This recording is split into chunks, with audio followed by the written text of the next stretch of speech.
Essa semana tivemos dois fatos que, pra mim, dizem muito sobre o futuro da política brasileira. De um lado, Michele Bolsonaro rejeitando a aliança com Ciro Gomes aqui no Ceará. E por outro lado, Jair Bolsonaro cogitando lançar o próprio filho, Flávio Bolsonaro, à presidência da República. Esses dois episódios mostram um embate entre coerência e pragmatismo. E é justamente sobre isso que eu quero falar hoje. No caso da Michele, havia duas leituras a serem feitas. A leitura do pragmatismo. Aliar-se a Ciro Gomes seria ampliar a palanca, agregar capital político e fortalecer a oposição ao PT aqui no Ceará. A segunda leitura seria a da coerência. Ciro Gomes não foi simplesmente um crítico ao governo de Jair Bolsonaro. Ele foi um inimigo declarado e, pior, foi um dos responsáveis pela consolidação do PT aqui no estado do Ceará.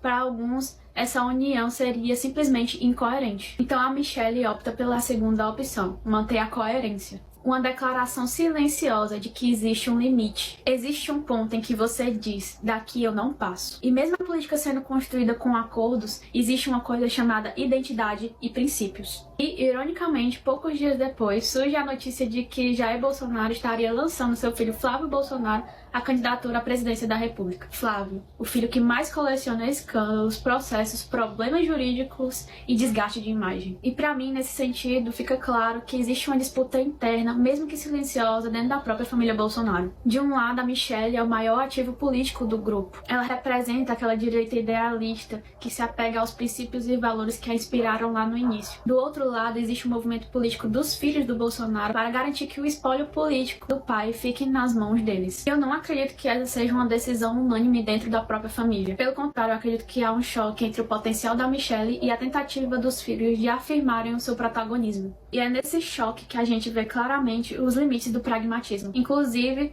quando, após a declaração da Michele aqui no Ceará que não apoiaria Ciro Gomes, os três filhos foram contra, afirmando que todas as negociações que o PL do Ceará estava fazendo teria o aval do Bolsonaro. Eu acredito que a política exige o pragmatismo. Sem ela, ninguém aprova nada, ninguém cresce e nem vence a eleição. Mas existe um ponto em que o pragmatismo se torna cinismo político. É quando você aceita qualquer aliança, qualquer nome, qualquer narrativa, tudo em nome do poder. E é exatamente aí que a população se afasta. O limite do pragmatismo, para mim, é simples. Você pode ser flexível na estratégia, mas não pode ser flexível nos valores que defendem o interesse público.